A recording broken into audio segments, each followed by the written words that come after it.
radio today, and he ain't afraid to say what he's thinking. It's the Michael K. Show on 880 ESPN Radio. And a good afternoon, everybody. This is indeed the Michael K. Show. We thank you for joining us on this Friday. It's January 9th, 2026. Me and you for two.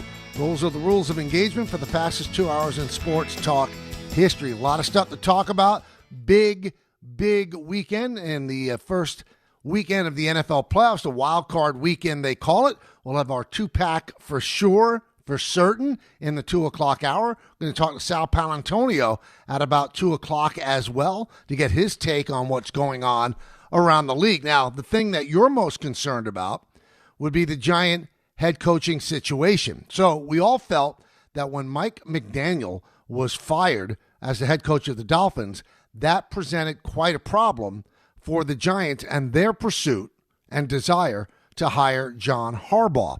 And the thought process was that the preferred GM for John Harbaugh would be Chad Alexander, who he's worked with for many years and was with the Chargers as well, knows very well.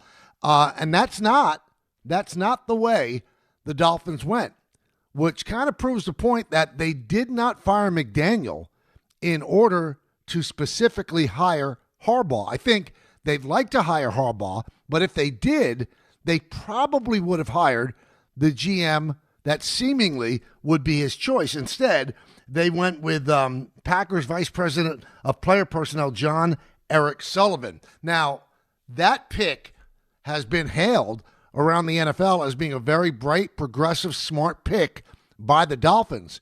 Who he's going to go with, we'll see. Is Harbaugh still in play? We'll see. A lot of people are saying it could be Hadley, and we'll see if that is in fact the case if they don't get John Harbaugh. So it looks like the Giants, again, if they haven't pulled ahead of the Dolphins, they've certainly pulled even. Now, they're not going to talk to Harbaugh until early next week. That's when he's going to conduct all of his interviews. Everybody wants him. So far, the Giants have spoken to Stefanski, Raheem Morris, Mike Kafka, and Vance Joseph, but they did that over Zoom. They're talking to Antonio Pierce today. And after that, schedule will be Harbaugh, Mike McCarthy, Darren Rizzi, who is the Denver assistant coach with the Broncos. That'll be over Zoom.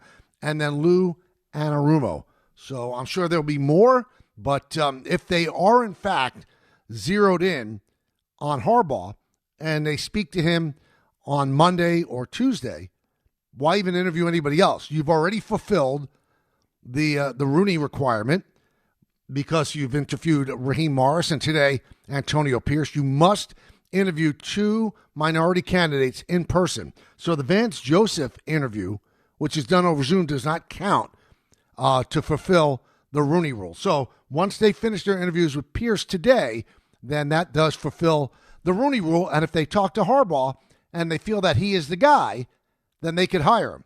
They don't have to let him leave the building.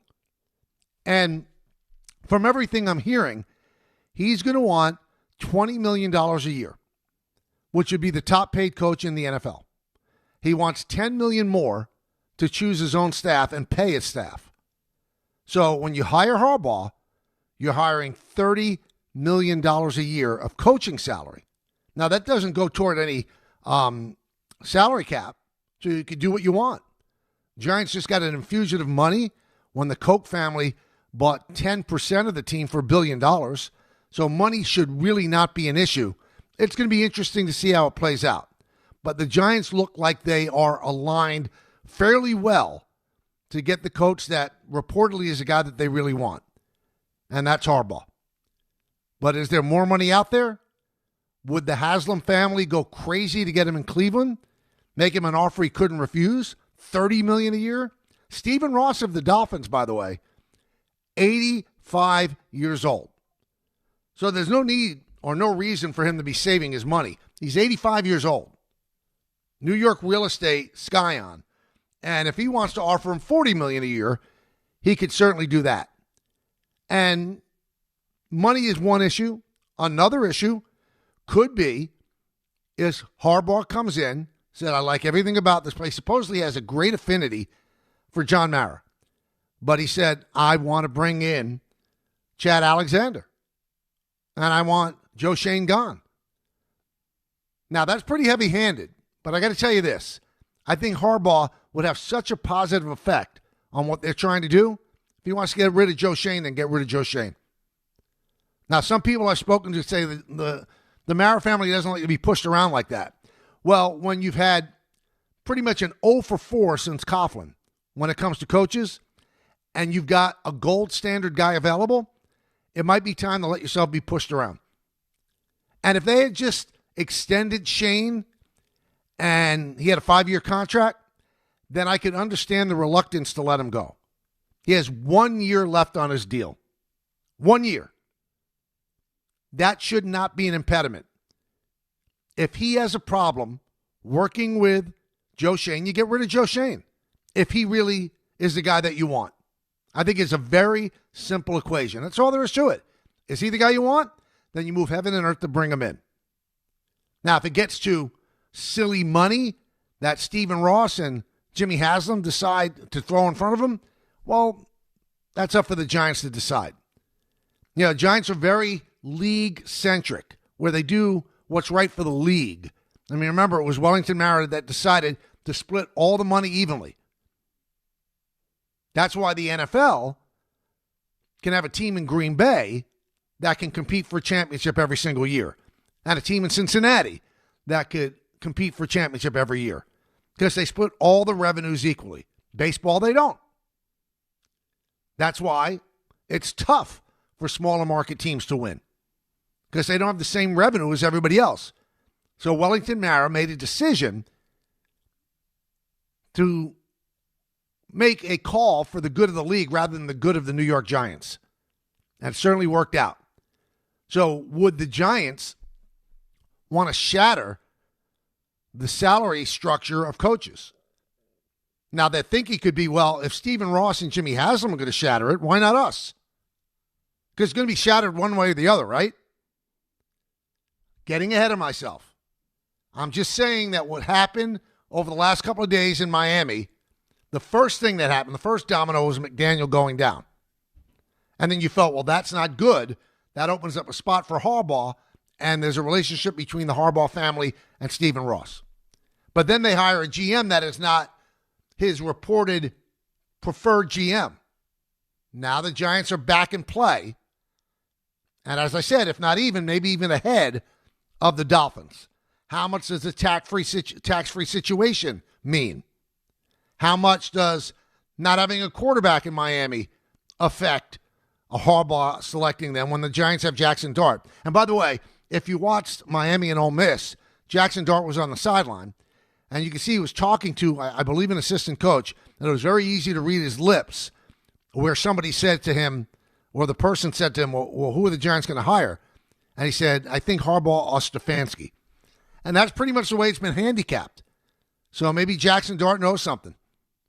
And Stefanski supposedly loves Jackson Dart and was pushing for the Browns to select him in the draft. And that's why the Giants moved into the first round, because they wanted to move ahead of the Browns, because they had heard the rumblings that Stefanski absolutely loved Jackson Dart. So if you believe Jackson Dart and you think that Jackson Dart knows what's going on inside the Giant facility, he said either Harbaugh or Stefanski. And I think that's it. If they swing and miss on Harbaugh, I think they will then go to Stefanski. So we shall see. Now, there was some baseball in the news today, and we're going to break down all the playoff games, particularly in the 2 o'clock hour. But there is developing news in the Cody Bellinger soap opera, if you like to call it that. The Yankees have not hidden the fact that the player that they want to complete their team, I mean the heavy lifting for their team, is to bring back Cody Bellinger. Now, I had heard rumblings about this, but now people are actually coming out and writing it. So the rumblings that I heard are in fact true. So the Yankees are offering Bellinger a contract over $30 million a year. So the best guess that you could have is that they're offering Bellinger a 5-year deal that probably trumps the numbers that the Orioles gave Alonso and the Phillies gave Schwarber. And it kind of makes sense. I understand them going past those thresholds. Why? Because Alonso's a bad first baseman and Schwarber's a DH. And Bellinger brings plus defense at several positions. All 3 outfield positions and first base. So you're paying him a little bit extra than the guys that got the big money that are limited defensively. Makes sense. Now, it's being reported by several people that Scott Boras, Bellinger's agent, wants 7 years and is intimating that he has that offer from other teams. Now, Bob Klapisch of NJ.com is writing that Boras wants $36 to $37 million a year. While the Yankees, if you believe what's being written, is that this offer is slightly above what the Orioles gave Alonso, then they must be at 31 plus per year. So Boras wants about $5 million more per year and 7 years. So let me take out my calculator. I should have done this earlier, but I'll do it now. So let's say 37 times 7, he wants $259 for 7 years. And if you say the Yankees are at 31.25 times 5, then they're at 156. That's $100 million less than what Boras is trying to get. Now, this puts the Yankees in a little bit of a difficult situation. They want the player back, and they've made it clear they want the player back. And if you believe what has been said and what I observed during the 2025 season, I think that Bellinger had a blast playing for the Yankees. And his numbers would indicate that. He had 272, 29 homers, 98 runs batted in, and a WAR of 5.1, which is excellent. 5.1 WAR. He's also 31 years old. So the responsible offer is for 5 years. The irresponsible ask, which of course the agent's going to go for, is 7. Now, Boras probably started out wanting 8. So he feels he's capitulated. And I probably think the Yankees started at 4 years and didn't want to go to 5, and they've capitulated and gone to 5. Does the deal get done if they go to 6 and Boras drops to 6? And does Boras still insist on all that money? And when I say the Yankees are in a tough situation, here's what I mean. They have a stated desire to keep the player. All right? They have a fan base that is ravenous to have something done. But they put a value on players. And if the value that they have on a player is superseded by another team by a lot, they're not going to go up. Not because they're cheap, but because that's the value they put on the player. All right? Would they go past what they feel is their comfort zone? Now, one thing that the reported offer tells us, and I've kind of thought that this is going to be the case, and it kind of throws into the trash bin the thought process that giving Grisham the $22 million impacts Bellinger. Now, I said several times that it impacted Bellinger if, in fact, 304 was the limit for your payroll. Now, I've also said, and I said this on Joel Sherman and John Heyman's podcast, they have at the Post, that if 304 is not the limit, then it doesn't impact Bellinger at all. Well, we know where their payroll is right now. It's about 285. It might even be close to the 304 when you throw in all the other bells and whistles and the fact that they just, came to agreements with all their arbitration guys. If they're offering 30, let's not even say 31.5 or whatever. If they're offering 30 a year, they're well over 304. So Hal's stated intent when he was on that Zoom call, in an ideal world, right? The payroll would be under 304. Well, it's not an ideal world. And we find that out every single day in sports and in society. Far from an ideal world. Payrolls have skyrocketed. The Blue Jays have skyrocketed past 304. The Mets are past 304. The Dodgers are past 400. So it's not an ideal world. And he realizes that. So by offering Bellinger this contract, that means that the Grisham deal has absolutely nothing to do with anything. Now, do I think that Grisham on the open market would get 22? No, I don't. And I would debate anybody about that. Maybe he would. I mean, Jorge Polanco gets 20 a year. But he's had a steady career. And, Grisham is about a 215 lifetime hitter and had a great year last year. But, again, if it doesn't affect the price of eggs at the end of the day, who cares that they pay him $22 million? If it doesn't impact them getting Cody Bellinger. But if they don't get Bellinger, and if they don't capitulate, then what's their next move? A lot of people were hinting that it could be Bo Bichette. But now it looks like Bo Bichette's going to the Phillies. Nothing for sure yet. Now, I throw another one at them. So if you're willing to go over $31 million for Bellinger, there's talk out there that the desired market for Kyle Tucker has not developed. Before he got traded to the Cubs, everyone thought, well, he was going to have a contract that's going to be somewhere between Guerrero and Soto, right? I don't think that market is developing. Guerrero's at 500. There's no way Tucker's getting 500. So the whispers now is that the Dodgers and the Mets are waiting for the contract length to come down for Tucker. And SNY was reporting today that you could probably wait and see if you can get Tucker for a 4-year deal with a lot of opt-outs at $40 million a year. Now, if that's the going rate for Kyle Tucker, who is not as good a defender as Cody Bellinger, but he's a much more consistent player than Cody, would you rather pay Tucker 4 years, $160, or would you rather pay Bellinger, and Tucker's younger than Bellinger, 5 years, $156? Well, if Boris is going to hold firm, demanding 7, I would pivot to Tucker, especially if the Bichette situation is not attainable. I take Tucker with opt-outs. If he wants to opt out after 1 year, let him opt out.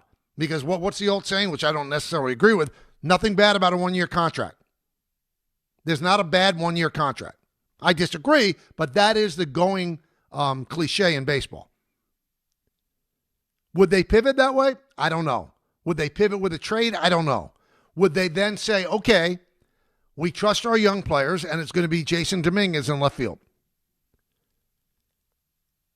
Now, that would beg the question, well, if they bring back Bellinger, they're running it back, right?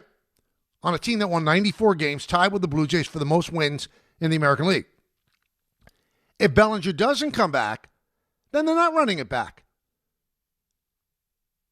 So in their internal models, they'd have to think that getting back Cole, maybe in June, having David Bednar for the entire season,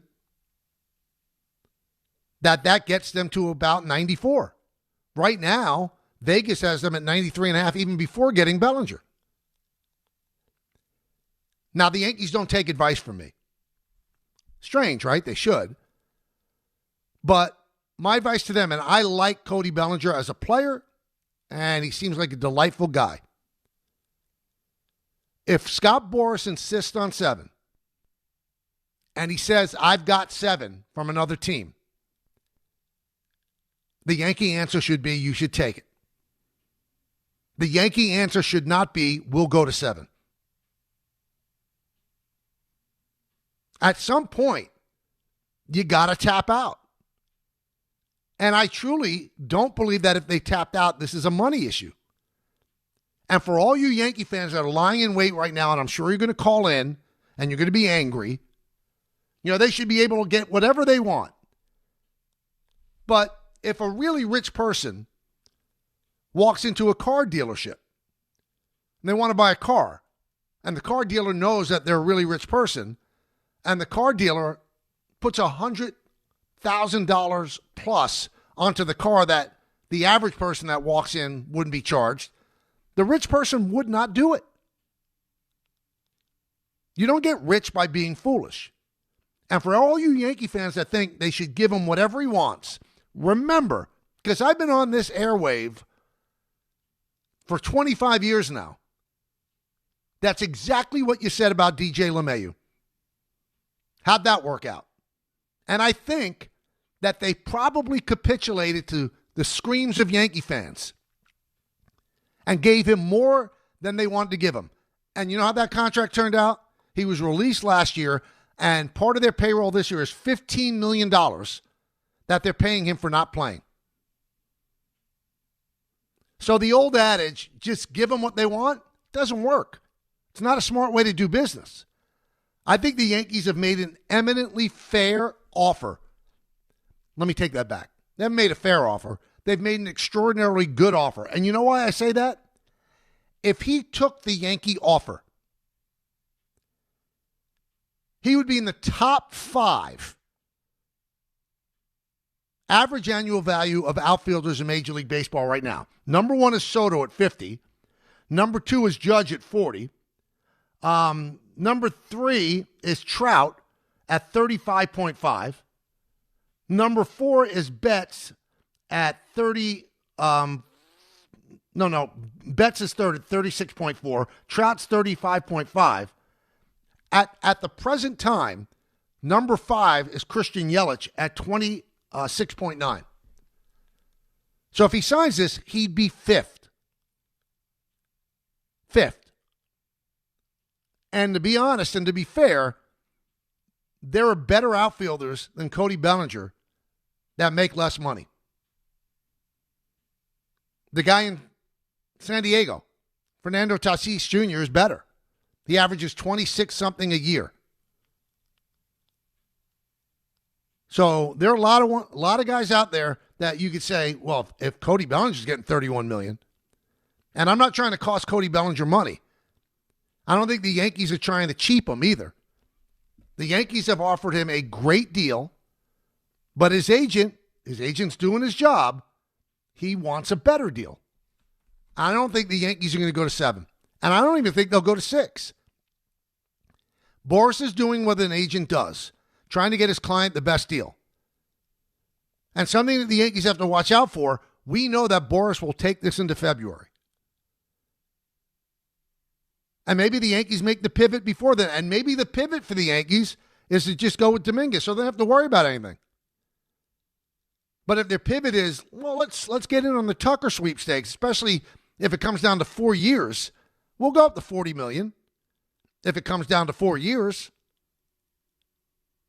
maybe that's their pivot. But if their pivot is to go to Dominguez, you know what? They could outweight Boris.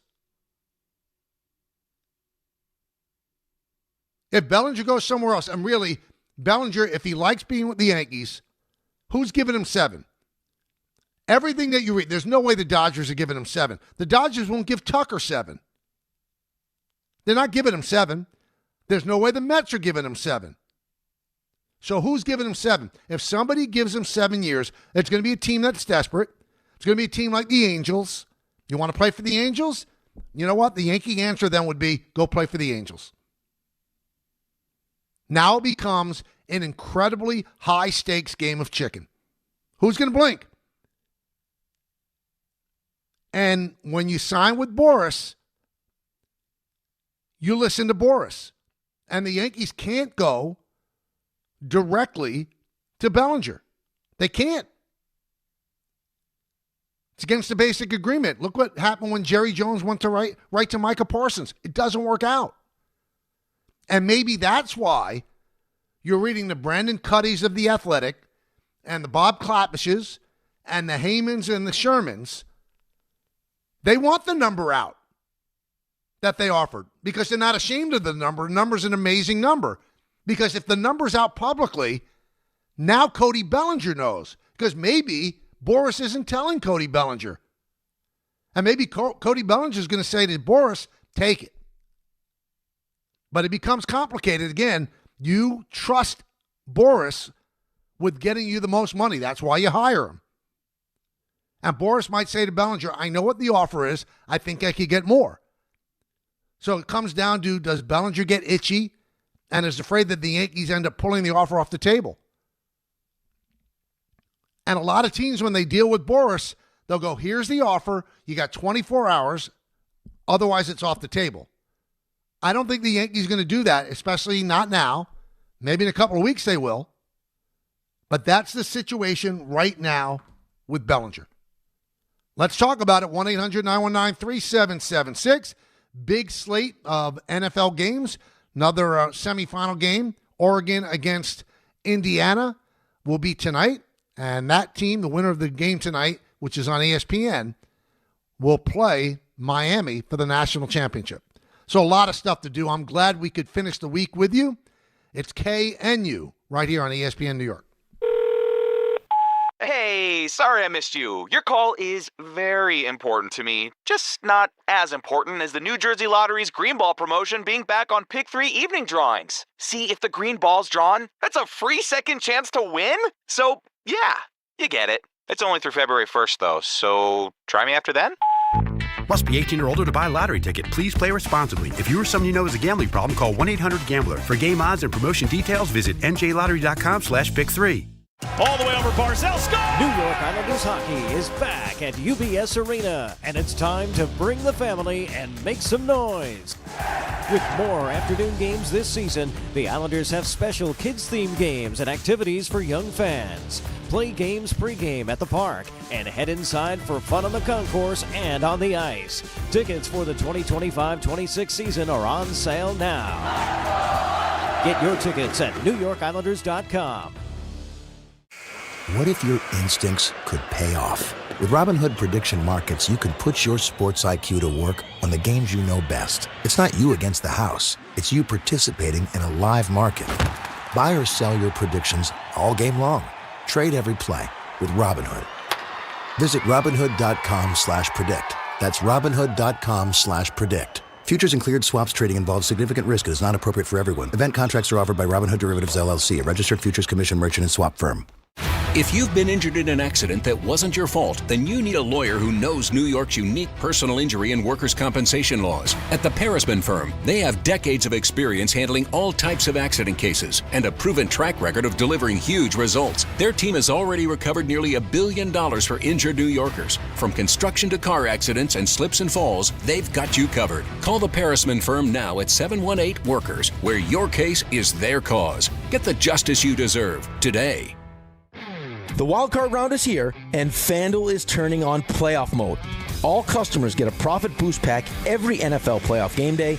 Each game day, during the Wildcard round, you'll find a pack loaded with multiple profit boosts waiting for you in the app.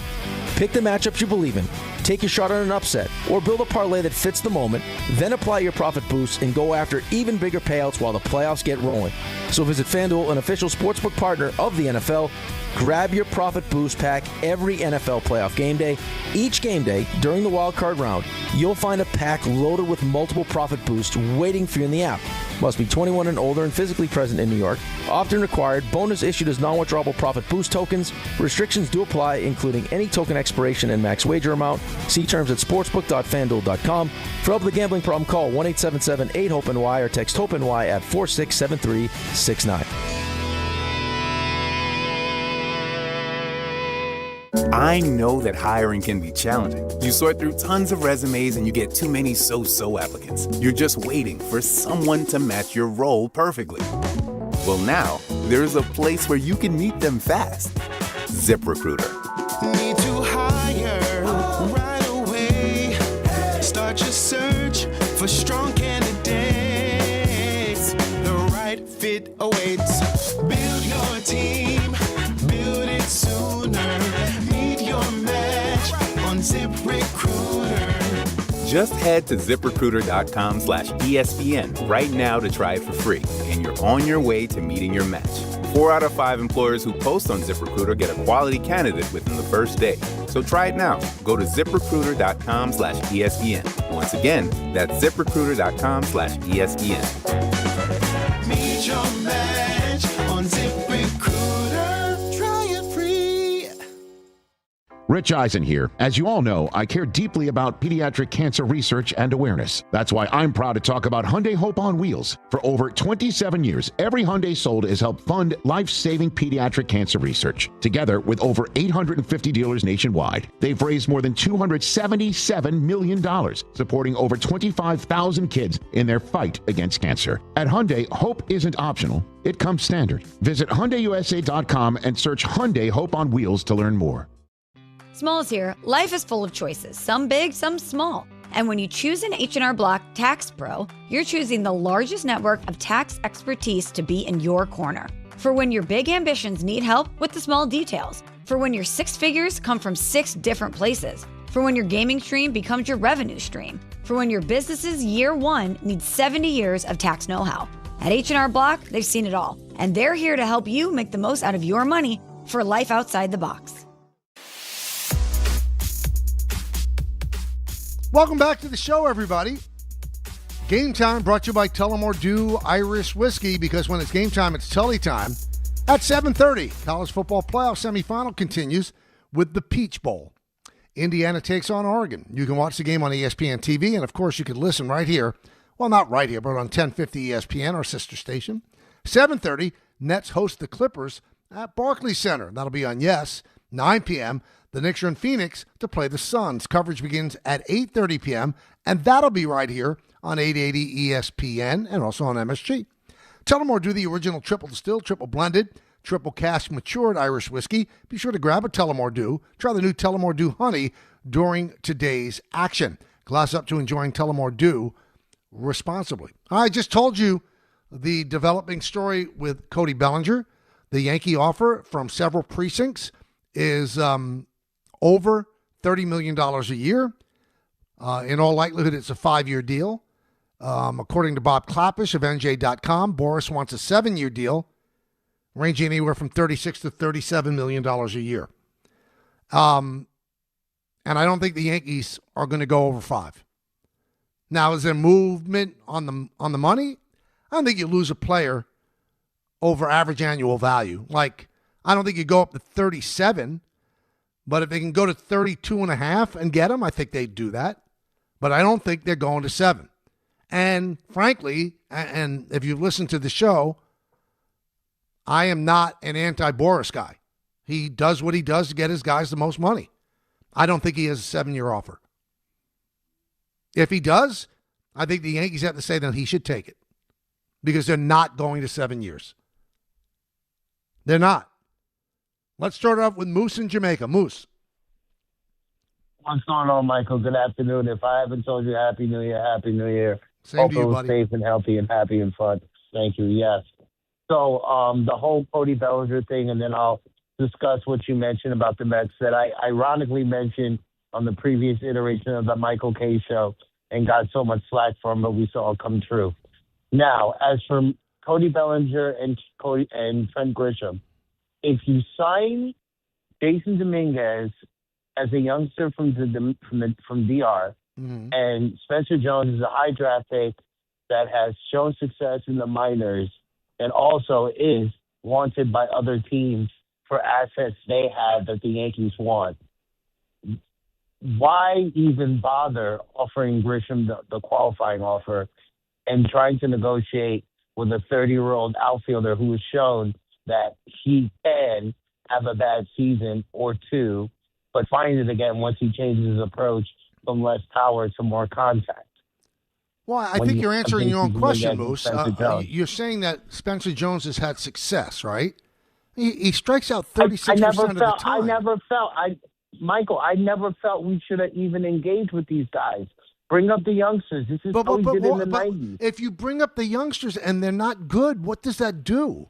Spencer Jones is 25 years old, Moose. If Spencer Jones was all that, with the power that he displays, and he happens to be an excellent defender and also a very good base runner, I think he would be up. He's 25 years old. Take a look at the inside numbers of his minor league season. His swing and miss ability is startling. Now, you could say, well, Judge had that same thing and he corrected it. Yeah, but it's rare that you correct it. Do I think the Yankees would be okay going with Jason Dominguez? Yeah, I think they see Jason Dominguez as having value. And when he has played, and especially when he's hitting from the left side, he's not a bad player. Now, he has to improve himself defensively. But, Moose, you're flying in the face of what all Yankee fans say. So you wouldn't even engage Bellinger, and you just go with a combination of, by the way, they're both lefties. You could say that Dominguez is a switch hitter, but he's really not because he doesn't hit right-handed. So you'd have two left-handed batters. So you can't use them both. But you're saying don't even bring back Grisham. Go with Spencer Jones in center and Dominguez in left. I bet you that every model they have does not tell them that would equal last year's 94 wins. Let's go to Ted, New Jersey. How you doing? Mike, I think the Yankees should they should really make a strong play, like you're saying, on a short-term deal with Tucker, and tell Bellinger that, hey, at $32 million a year, this is the best offer you're going to get from us. We're not going to give you $5. We're going to give you $5, and that's about it, because you're 31 and Tucker's 28. And if we even could give Tucker a 7-year offer, I think I'd even do that. And that would be equal to what the offer you're giving to, as far as years go, as far as age-wise, that would be equal to what we're giving Bellinger. And then even if so, if not, you remember about 15, 20 years ago, they said Bubba Crosby is going to be our center fielder, and then all of a sudden they brought in Johnny Damon. Yeah. I think that would be the same thing. They would use that same type of strategy with Tucker. Well, I think that there's some trepidation with Tucker. That Bellinger could play in New York. He had a great season last year. He's not overwhelmed by the New York scene. He's played in Chicago. He's played in L.A. So all big markets. And he's had good seasons in all three of them. An MVP season with the Dodgers. And that was in 2019. With Tucker, you don't know. Tucker's best years were in Houston, which is technically a big market, but the pressure on an Astro is not the same as the pressure on a Met or a Yankee. And his numbers are okay in Chicago, and he was injury-plagued just for that 1 year. I don't know if they want to go 7 years for Tucker, and he probably wants 10, especially at his age. And he saw what Guerrero got and what Soto got. I don't think he's going to get that. The only way I think the Yankees and even the Dodgers or the Mets would get involved is if the years go down to something that they feel comfortable with. Because if you sign him to a 7 or 8 year deal and he doesn't like New York and he doesn't perform well here, then you're stuck. If you sign him to a 4-year deal, you're less stuck. Let's put it that way. Let's go to Dove and Passaic. Dove. Hey, Michael. Good afternoon. I'll make you feel a little old, but I've been listening to you 44 years of my 55 years. I've been listening to you or reading you. So I really enjoy it. Thank you. I have two questions for you. Okay, number one is if the Yankees if they would sign Bellinger, that would be 6 lefties in their lineup. Is that doable? I could just see that other teams would be calling up pitchers who are left-handed before they face the Yankees. There's something about it. It sounds like a very flawed plan. Well, I mean, they had a similar lineup last year, and I believe that they led the majors in runs and home runs. So their offense wasn't really an issue. And when people say, well, their offense always gets in the way in the postseason, they lost against the Blue Jays because Fried and Rodon both had bad games. They did, and they gave up a lot of runs to the Blue Jays. And the Blue Jays are also an outstanding team. But, you say they're too, would they like to be more balanced? Yes. But what's the answer right-handed wise that really fits? Because let's say you sign Bichette, and Bichette's going to play second. He's not going to play short because his numbers at short are not good defensively. And he's a guy who makes contact, which everybody likes. And he also has power the other way, which plays at Yankee Stadium. Well, then you have to get rid of Jazz Chisholm. So, yeah, you're taking a left-hander out, but Jazz Chisholm also, didn't play a full season. It was 30-30. And you could dream on the fact that if he did play a full season, he'd end up being a 40-40 player. So you're kind of robbing Peter to pay Paul. So, and also you say they'll call up lefties to pitch against the Yankees. Bellinger is a great hitter against lefties. He hits lefties better than some of the best right-handed hitters in baseball. So, yeah, do they want to be more balanced? Absolutely. But sometimes you have to make do with what's available. And right now there's not a plethora of right-handed outfielders that are available. In fact, there aren't any. So if you get a right-hander, I don't think they're in on Bregman. They wouldn't be interested. It would be Bichette, and that would necessitate getting rid of Jazz. Or if you get Bichette to play third base, and there's no guarantee that he could, then you'd have to get rid of McMahon, which I wouldn't mind, because Bichette's a much better hitter than McMahon, but McMahon would be a much better defender than Bichette. 1-800-919-3776. Also, a startling exchange of numbers in Major League Baseball when it comes to arbitration.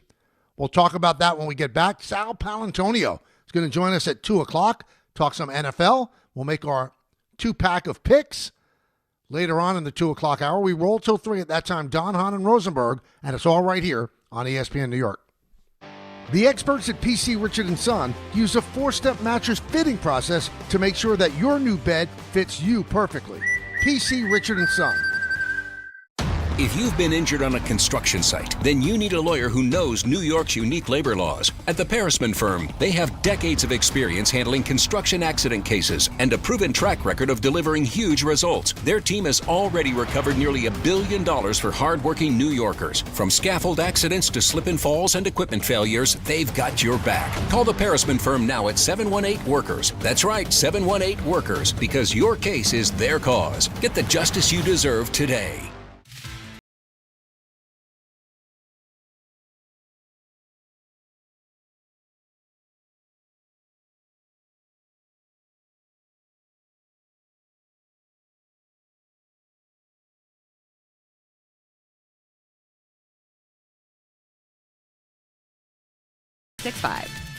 Gambling problem? Call 1-800-GAMBLER. 21 plus only. Must be physically located in New Jersey. T&Cs apply.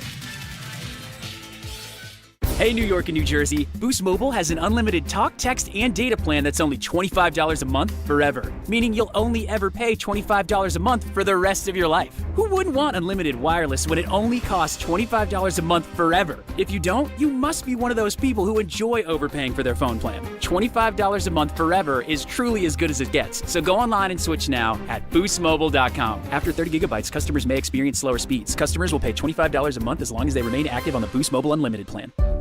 New York Presbyterian treats more heart patients than any other hospital in New York. From common to complex conditions, our cardiologists and heart surgeons are pioneers in advanced heart care, leading the way in minimally invasive treatments for faster recovery times. Find a doctor at nyp.org/heart. Stay amazing. New York Presbyterian. New York Presbyterian Hospital based on U.S. News and World Report 2025 to 2026 Cardiology, Heart, and Vascular Surgery Rankings.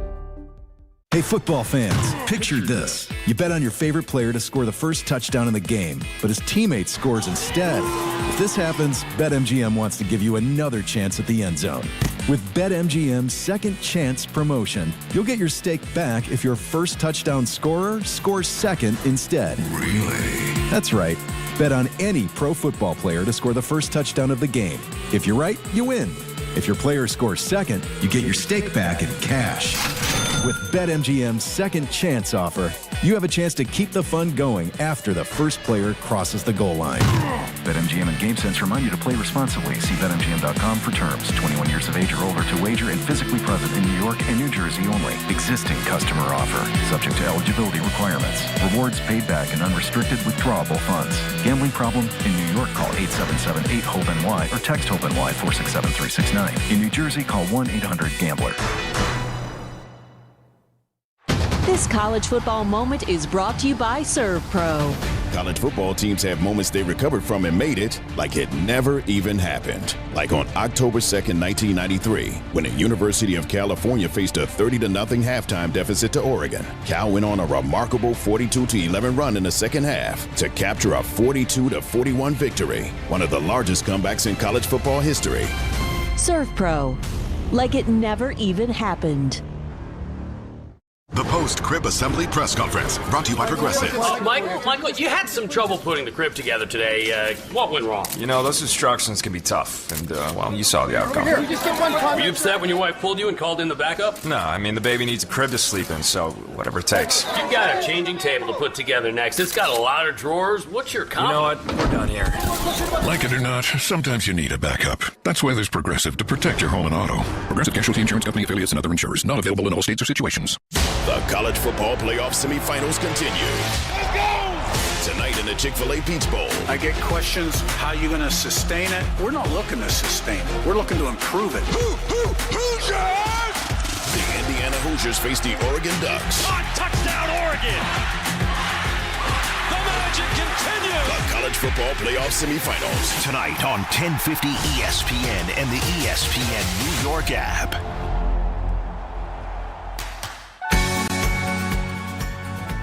Exchange arbitration numbers. And for those that are unfamiliar with this, team gives a number. They try to come to an agreement before. Team gives a number. The player gives a number. And then an arbitrator has to choose between the two numbers. So what each side has to prove is that you look at the midpoint of the two numbers, and if the arbitrator believes that you're $1 better than the midpoint, then they will give you your number. If they believe that you're $1 less than the midpoint, then they will side with the team.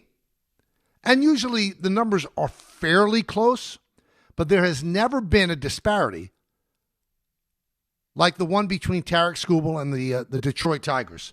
Skubal, who's won 2 straight Cy Youngs, submitted a number of $32 million. By far the most. The highest that any pitcher has ever gotten an arbitration is David Price at 19.8 or 19.9. The Tigers came in at 19. So there's a $13 million difference. So the midpoint is significant, but the arbitrator can't give you the midpoint. The arbitrator has to give you one or the other. So will they go with past numbers, or will they go with the numbers that pitchers make now? You look at, Garrett Cole makes 36. You look what Yamamoto makes. Now, Tarek Skubal at this point probably better than both of them. But I don't think that's the way you go. You go with what people make at that age and this level of arbitration number. Like he's in his final year before he becomes a free agent. So they'll use that as comps. But if you look at just the quality of pitcher he is, he's going to get 32. If he was on the open market, he'd get $40 million a year, if not more. And by the way, Scott Boras is his agent. I'm a little surprised if Tigers came in so low.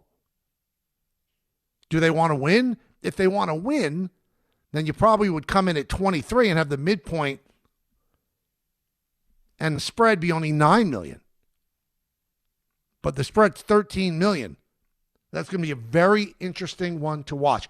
Also, a development that will impact the free agent market. There was a lot of discussion that the Diamondbacks were trying to trade Ketel Marte. He was a really good player, 32 years old, and outstanding.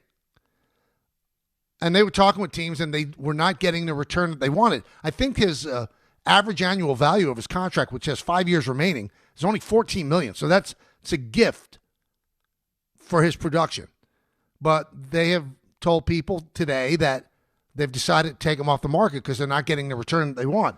So that impacts Bregman and Bichette because their market was stalled because teams were trying to see if they could get Ketel Marte at $14 million. Bregman and Bichette going to make much more than that. Also, the Diamondbacks were looking to sign Bregman if they were able to trade Ketel Marte, but they couldn't. So Marte supposedly, reportedly, is off the market. Let's see if that opens things up for Bichette and for Bregman. 1-800-919-3776. Let's go to Frankie in Florida. Frankie. Hi, Michael. Happy and blessed New Year to you and your family. Same to you, my friend. I go back as far as you do with the Yankees. Big Bobby Mercer fan as well. Just a quick question for you regarding Bobby Mercer. Did you happen to be there the day he hit 4 home runs in a row in a doubleheader against Cleveland? No, but I watched it on PIX.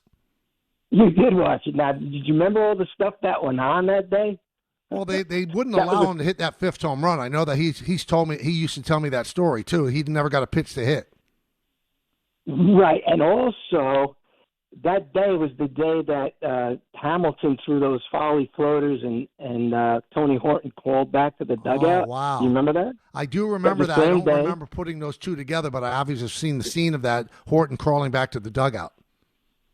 Same day, and the same day, I don't remember the player, but he hit the ball behind the monuments for an inside the park home run, and Mercer. So many things happened that day. Wow. There was a brawl. There was an ash can thrown out of the upper deck that blew up under Ray Fosse that knocked them out of the game, all in one day. Amazing. All in one day. But anyway, getting to my main point with the free agents, do you think the owners are waiting purposely on these high-end free agents because if they wait long enough, the price with the incoming shutdown, these players' prices have to come down because they're not going to sit out, right? They're not going to sit out possibly 2 years without a salary. And well, with that I think GMs, Frankie, they wait because the longer you wait, then there is an urgency for a player to play and get a deal done. So the prices will come back and the demands will lessen. You know, if Boris is still sitting on 7 years and it's February 12th and the teams have reported the spring training, I think Bellinger loses some leverage, which would lead you to believe if he's still waiting for 7 years and he supposedly says that he has that offer, then he doesn't. That kind of exposes the fact that he doesn't have that offer. I don't think people in baseball think that offer is there. That's why the Yankees are sitting firm at 5. But even if the offer was there, I'm telling you, Frankie, they're not going to go past 5. And I don't think they're going anywhere near 36 or 37. Let's go to Luis in Long Island. What's up, Luis? Hey, how are you? I'm good. How you doing? Long-time listener, first-time caller. Oh, thank you, man. Welcome aboard. Yeah, so I was just calling to speak about the Jazz Chisholm. Well, if you get Bichette and you put him in the infield, instead of trading Chisholm, wouldn't you put him in the outfield and then you don't have to worry about spending all that money on Bellinger and then you could go get a pitcher? Well, I don't think they think, Lewis, that they're desperate for a pitcher. They'd like to add one, but they're not desperate for one. And Jazz played the outfield for the Marlins, and he didn't embarrass himself. But Jazz's true value is as a plus defender at second base. And if you could get over 30 home runs out of a second baseman, you want to do that. So I don't think they'd move Jazz to the outfield. Again, if they don't get Bellinger, I think they go with Jason Dominguez in left field, and they probably sign maybe an Austin Hayes type. They sign an outfielder that could get some at bats against left-handers, unless Jason comes into spring training and shows that he can hit right-handed better than he has. But listen, the one pitcher that's out there is Framber Valdez. They're not going to go for Framber Valdez. The Mets need pitching more than the Yankees, and I don't think the Mets are going to go to the level that it's going to take. And by the way, Valdez is a Boris client. If the Yankees get a pitcher, a starting pitcher, I think they'll get that pitcher in a trade. So if they sign a Bichette, which I think is not likely, but if they sign a Bichette, then maybe they use Chisholm or McMahon as part of the package to get a pitcher. But in terms of going the only viable pitcher that's left as a free agent would be Valdez. I think also Ranger Suarez is out there, I think, but I don't think they're going to go there either. Let's go to Jonathan in L.A. Jonathan. Hi, Michael. Hi, Jonathan. Michael, well, my Thunder got stolen in a few, but hey, you know what? If Bellinger wants 6 to 7 years, like the great Don LaGreca says, go scratch. I think the Yankees shouldn't even get in there with that contract. And what do you think about Bichette? Is that a reality, you think? Because he batted .348 in the World Series, and I mean that's usually what affects us in the playoffs. They usually the bats go a hitter like that behind or in front of Judge will be great. What do you think about that? And what do you think about Chris Bassett too? You know what? I like Chris Bassett. I like the cut of his jib. He's a tough guy. I think he did great things for the Blue Jays. Played a big role for them pitching out of the bullpen in the postseason last year, and he's tough. That would not be a bad number 4 or 5 starter. But he's coming off making $20 million a year. I don't think he's going to get that at his age. But there should be a market for Chris Bassett. If you could get him at a decent price, that's a guy I like for any team. Now, as for Bichette, yeah, he fills a lot of the needs that the Yankees have. They get more right-handed. They cut down on strikeouts because he's a contact hitter. He's clutch. He's not a great defender at shortstop. His metrics at shortstop are quite poor. So you'd be putting him at second base. Is he going to work there? Or you'd be putting him at third. Is he going to work there? Also, breaking news right now in college football, the NCAA has denied Ole Miss quarterback Trinidad Chambliss a 6-year of eligibility. And, the way he performed yesterday and the way he performed all year, and in a soft quarterback market, it's not the worst thing in the world for Trinidad to go into the NFL draft. Is he going to be a first-round draft pick? Probably not. Also, he's 24 years old. So this is a blow for Ole Miss. And Chambliss seemed like he wanted to come back to Ole Miss, but this might be a good thing for him because now he gets a chance to play in the NFL. A lot of people thought that he was going to get that 6-year of eligibility, but it didn't work out that way. Big NFL weekend coming up, and we're going to talk to Sal Paolantonio about that in just a moment. But first, I want to remind you, FanDuel giving all customers a profit boost every college playoff game day. That means more chances to level up your picks and turn big moments into even bigger wins. Ride with the favorite, take a shot on the underdog, or build a parlay, then apply your profit boost and go for bigger winnings. FanDuel is the best place to get into the football action all playoff long. And when you win, you'll get paid instantly. So visit FanDuel.com/local to get your college playoff profit boost today. 21 plus, physically present in New York. Opt-in required. Bonus issued as non-withdrawable profit boost tokens. Restrictions apply, including any token expiration and max wager amount. See terms at sportsbook.fanduel.com. For help with a gambling problem, call 1-877-8-HOPE-NY or text HOPE-NY 467-369. Hi, this is John D'Agostino from D'Agostino & Associates, the injury firm. I've talked about how a construction accident took my father's leg. The heavy prosthetic he wore looked nothing like the high-tech limbs we have today. It was crude wood and metal, held together by bolts that dug into his skin and left painful ulcers. But the thing I remember about my dad is how he never complained. He put on his prosthetic leg and he went to work. He coached my baseball teams, danced, sang karaoke, and even loved to travel. He may have limped, but he always held his head up high and he lived with dignity. At D'Agostino & Associates, I spent over 35 years building a law firm that helps accident victims and those in need of their Social Security disability benefits. We fight till our clients get the money and dignity they deserve. So call us today at 1-800-BITE-BACK. That's 1-800-248-3222. We have offices throughout New York and New Jersey. So don't tell me personal injuries aren't personal. I know what they can cost a family. I've been there, and I'll be there for you. D'Agostino Law. Bite back. What if your instincts could pay off? With Robinhood Prediction Markets, you could put your knowledge to work on the events that matter to you. Prediction Markets isn't just sports. It's the Fed rate decision, your favorite awards show, and so much more beyond the playing field. Trade events with Robinhood. Visit Robinhood.com/predict. That's Robinhood.com/predict. Futures and cleared swaps trading involves significant risk and is not appropriate for everyone. Event contracts are offered by Robinhood Derivatives LLC, a registered futures commission merchant and swap firm. 880 ESPN, WHSQ, and WCBS-FM HD2, New York. A Good Karma Brands radio station.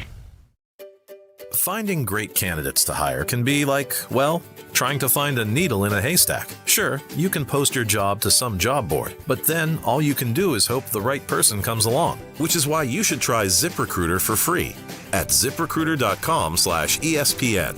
ZipRecruiter doesn't depend on candidates finding you. It finds them for you. Its powerful technology identifies people with the right experience and actively invites them to apply to your job. You get qualified candidates fast. So while other companies might deliver a lot of hay, ZipRecruiter finds you what you're looking for. The needle in the haystack. See why 4 out of 5 employers who post a job on ZipRecruiter get a quality candidate within the first day. ZipRecruiter, the smartest way to hire. And right now, you can try ZipRecruiter for free. That's right, free at ZipRecruiter.com/ESPN. That's ZipRecruiter.com/ESPN. ZipRecruiter.com/ESPN. ZipRecruiter. Listen up, football fans.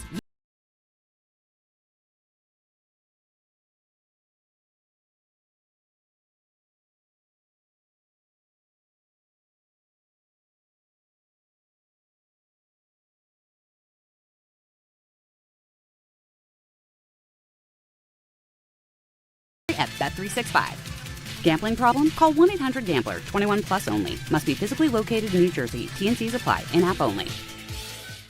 Rich Eisen here. LinkedIn Jobs is stepping things up with their new AI assistant so you can feel confident you're finding top talent. Get this. Employees hired through LinkedIn are 30% more likely to stick around for at least a year compared to those hired through the leading competitor. Hire right the first time. Post your job for free at linkedin.com/Eisen, then promote it to use LinkedIn Jobs' new AI assistant, making it easier and faster to find top candidates. That's linkedin.com/Eisen to post your job for free. Terms and conditions apply. And promote it to use LinkedIn Jobs' new AI assistant, making it easier and faster to find top candidates. That's linkedin.com/Eisen to post your job for free. Terms and conditions apply.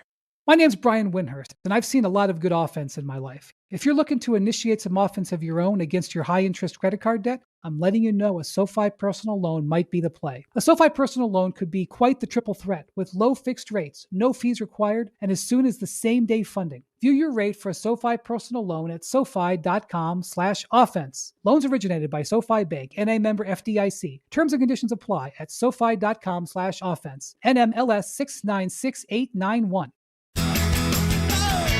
Welcome back to the show. Big NFL weekend starting tomorrow. 3 straight days of NFL wildcard playoff games, and they should be great. Now, if you want to have a primer on these games, and if you, for some reason or another, might bet on them or have an interest in picking a game, NFL matchup.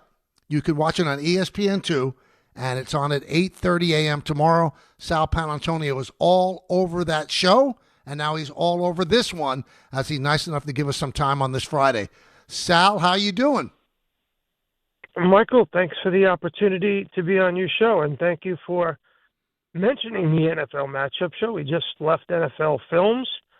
Myself and Greg Cosell are on the show together. Darius Butler on assignment down at the college football playoff, so it's the first time the two of us together on the show in 20 years. So it's a special show. It'll be people will love it. I look forward to watching it. Now, I want to ask you this one question because I've heard it from different people, and you're the only guy that I trust with the answer, all right? There are people out there, because Harbaugh is available and the Eagles are such a smart, forward-thinking organization, that are saying if the Eagles lose their playoff game, that Sirianni could be let go and they'd make a play for Harbaugh. Is Sirianni's job in jeopardy, Sal? No. Not even close? Nope, not in jeopardy. As a matter of fact, when you look at what Nick Sirianni has done with his organization and as a head coach, it's nearly unprecedented. You know, he has the third highest winning percentage in the Super Bowl era behind John Madden and Vince Lombardi. So he also has the best road record since he became a head coach of the Eagles, best road record in the National Football League. There's no way at all. They just signed him to an extension this past off season. Nick Sirianni is not going anywhere, and he shouldn't go anywhere. In my view, he's one of the best head coaches in the National Football League. Has he had challenges this year? Yeah. But he's been in the Super Bowl twice, won a Super Bowl title, and I think that he is a terrific coach. You look at the rest of the division. I mean, the Giants are looking for a head coach. Mm-hmm. The Cowboys just fired the defensive coordinator. Washington just fired their offensive coordinator. The Eagles just won the division back-to-back years for the first time in 20 years. They are in position, in my view, with the best defense in the league, a better defense than they had last year, of going back-to-back Super Bowl titles. So I think they'll beat the Niners. And if you win a home playoff game, beat the Niners, and you're playing a divisional round, is the way the Eagles are going to fire that guy. Just the opposite. He's too valuable. All right, so let me throw this follow-up at you. Why is that even brought up? It seems like people don't like him. Now, you deal with him. Is he prickly? Is he hard to get along with? Definitely not. I mean, I get along with him great. He's very good with the media.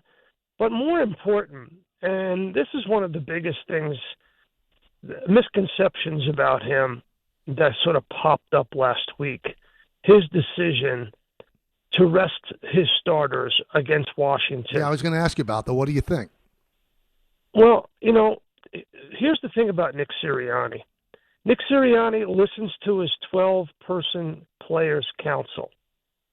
And I am sure that he made that decision in consultation with the Players' Council. And I've been covering the league for 33 years, Michael. I've been around as long as you have. And I got to tell you, the number one thing that I hear from players over and over and over again, they don't like the 17-game schedule. Whenever they can get a game off without jeopardizing the football team, without jeopardizing where the team is going, they want to take that game off. It's a car wreck every single week. They need their bodies to heal, especially with these Thursday night games where they don't get a chance to heal. And, that's why they're digging their heels in on the 18-game schedule. They don't like the 17-game schedule. It was much more important for certain players to get rest and to heal than the Eagles to get the 2 seed. Then, and in my opinion, when you look at it, they're very good as a road team. Mm-hmm. I just said, number one record under Nick Sirianni since Sirianni has been the head coach in the National Football League on the road. So I think it was the right decision, my opinion, and I know that he did not make it by himself. He made it in consultation with his players. All right, so the big story here in New York, Sal, I'm sure you're well aware of it, and you just brought it up, giant head coaching situation. A lot of people feel that if the Dolphins had hired the reportedly preferred GM choice of Harbaugh, that they would be the favorite to get him. Do you think the Giants are going to get Harbaugh? Do you think the Dolphins still have a chance? Well, first of all, let me backtrack as to what the Dolphins just did. They apparently are on the cusp of hiring a GM who comes out of the Packers organization, who was in the Packers organization for 10 years. So that's an interesting development because there was a guy out there who worked with Harbaugh for 10 years in Baltimore, Chad Alexander. And I thought that he had a really good inside shot to get that job and then would hire Harbaugh as the head coach, but that did not happen. So I wonder a couple of things about that move. First of all, you look around the National Football League right now, Mike, what is the template for a quick transformation? Look in New England.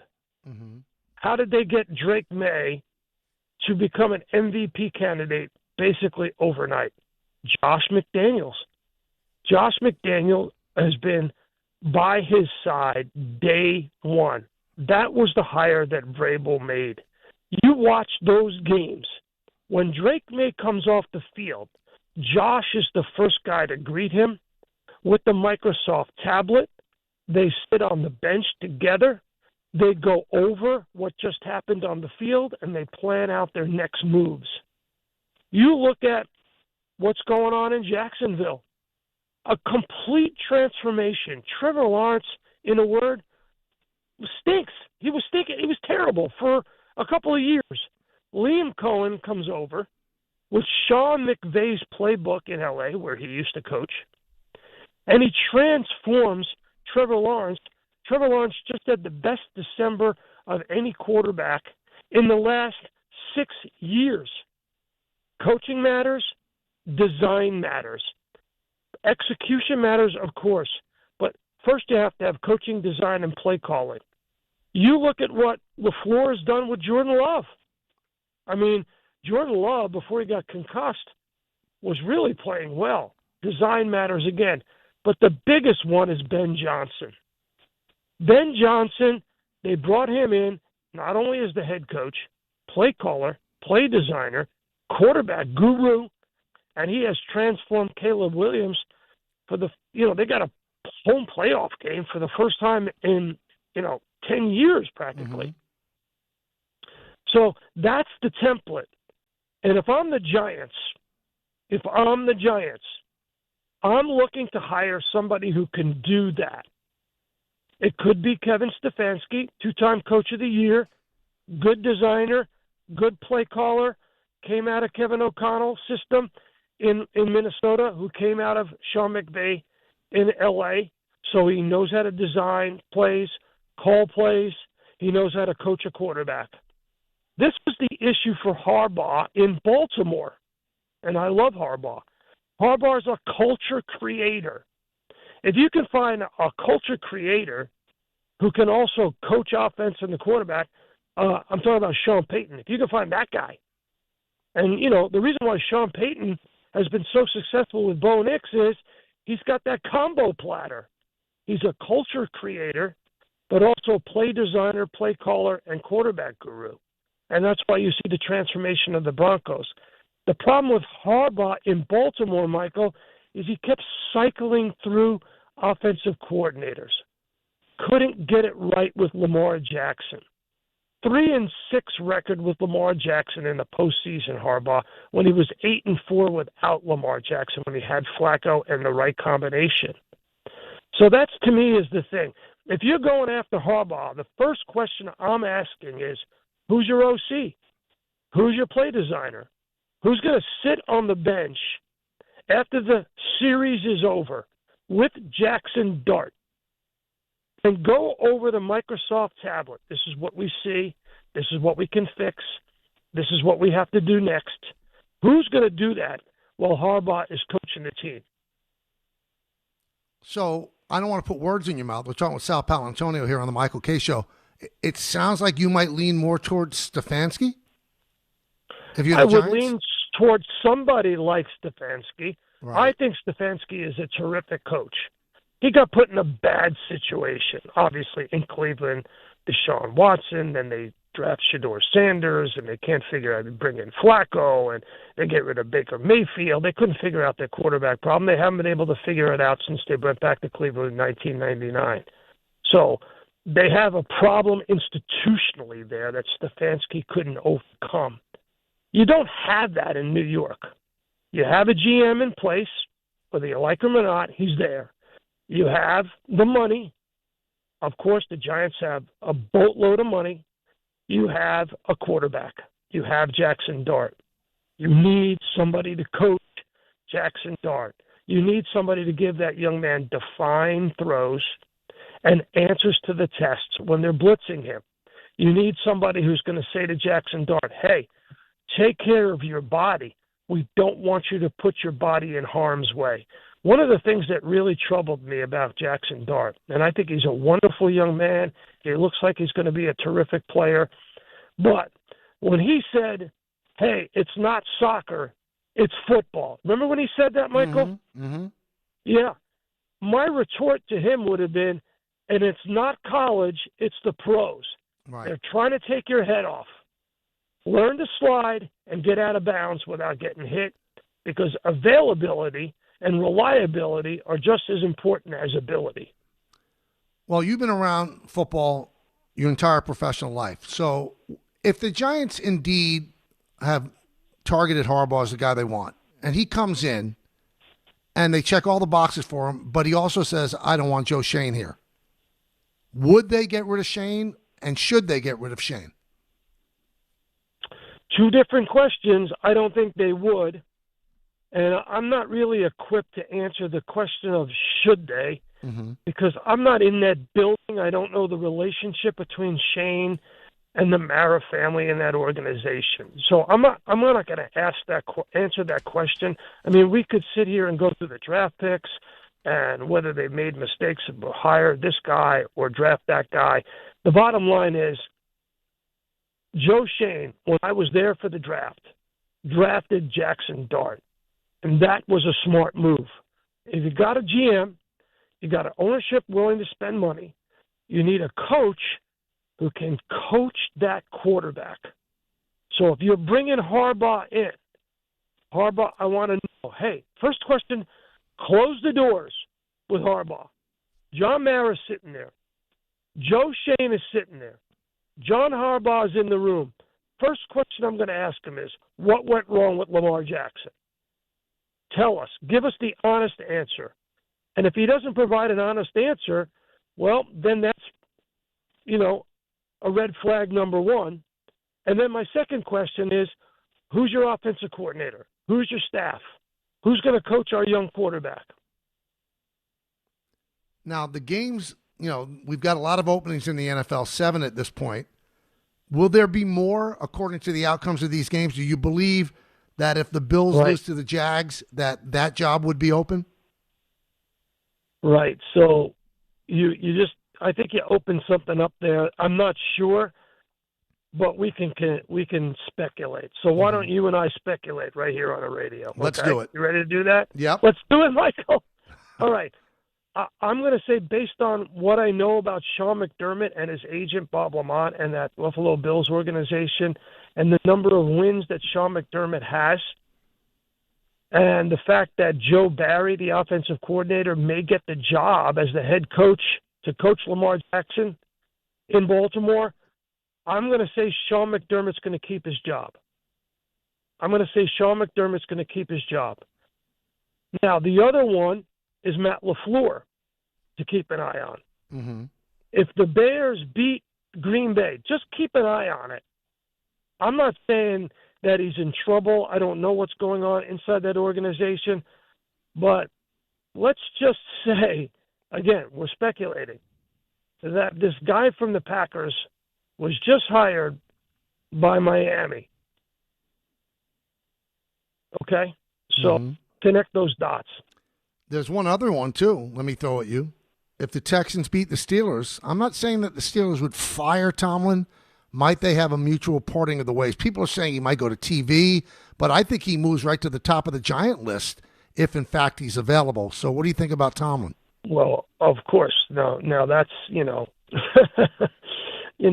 getting the prize CEO. You're getting the prize general. He goes to the top of the list. I don't really know if they won't fire him. If there's a parting of the ways, I don't think so.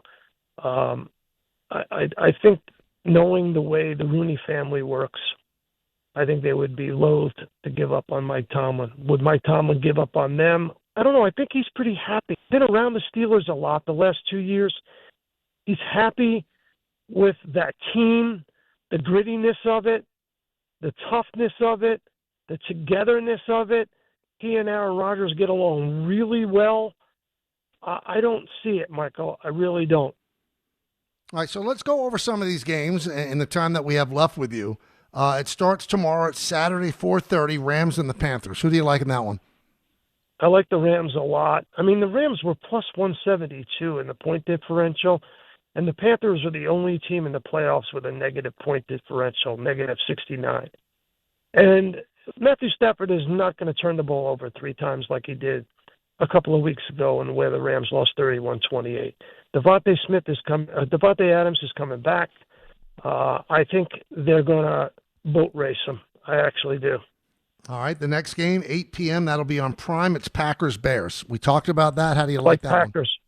I like the Packers. The Packers set up nicely against the Bears in 2 specific areas, and this is what we are working. We just did 2 pieces on this Greg Cosell and I. Number one, the Bears secondary had problems the last time they played these two teams played when Jordan Love was healthy. They had problems. Jordan Love threw three touchdown passes. They have problems with the speed at the wide receiver position for the Green Bay Packers. That's going to be an issue. And the Packers secondary, Jeff Hafley, that's another guy to watch, by the way, in Miami. Jeff Hafley, the defensive coordinator of the Packers, does a tremendous job. Disguised blitzes. They have a very well-coached secondary. The Packers against Caleb Williams and that offensive receiving core of the Bears is a good mismatch in favor of the Packers. I like the Packers in that game. I do. All right, let's go to Sunday, 1 p.m. game, the CBS game, Bills and the Jags. I'm intrigued by this one. What's your feeling on this one? I'm totally intrigued. You got Superman. So, I mean, Josh Allen is an alien. I mean, I think he's the best player right now in the league. Him and Puka Nacua, I think, are the two best players in the National Football League right now. Mm-hmm. And, you know, I've seen a couple of games where Josh Allen just pulls the team up and throws them on his back, and the result is they win the football game. They got to start better than they have. That's number one. But, you know, you root for the best story. You're an old newspaper guy. You know, you always root for what's the best story. And for me, you know, other than the Eagles repeating as Super Bowl champs, which hasn't happened in 2 decades, which would be a great story, the Bills, you know, the Bills, the misbegotten Buffalo Bills, go to 4 Super Bowls in the 90s, can't get there, can't win the football game, can't get there under Josh Allen. They're stopped by Tom Brady. Lamar Jackson's in the way. Patrick Mahomes is in the way. I root for a guy like Josh Allen. I mean, he's just an incredibly great player and great person. And I'd like to see them win the game, but I don't know, Mike. I think of every team right now in the postseason, Jacksonville's playing the best of every single team. Every single team. This guy, Anthony Campanelli from Fair Lawn, New Jersey, is a tremendous defensive coordinator.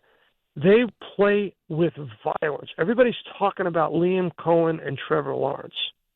And I just mentioned Lawrence has had the best December of any quarterback in the last 5 years under Liam Cohen. Cohen is a tremendous coach. But nobody's talking about that defense. They play violently. They led the AFC in turnovers. They bully you. Campanelli is a tremendous coach, and he is going to be a head coach in the National Football League soon. Now, the game that you'll be covering, 49ers-Eagles, that's on Fox. It's at 4:30. How do you see this one playing out? Well, Michael, the Eagles must be better on offense. The last time I saw them, it was in Buffalo. They couldn't complete a pass in the second half. Mm-hmm. They have the 26th worst offense on first down in the National Football League. They're bottom 5 on first down. Production and efficiency on first down. It's terrible. As a result, they have 53 and outs. That's tied for most in the league. It's amazing. Wait for it. Tied with who, Michael? Tied with who? Wait for it. The Cleveland Browns that had 2 rookie quarterbacks. Wow. They got to start better on first down, or the Niners are going to give them problems, big problems. They absolutely got to get out of this slumber on offense, because the Niners, Brock Purdy, is a very difficult quarterback on so many different levels. I think this is going to be a close, tough game for the Philadelphia Eagles. I really do.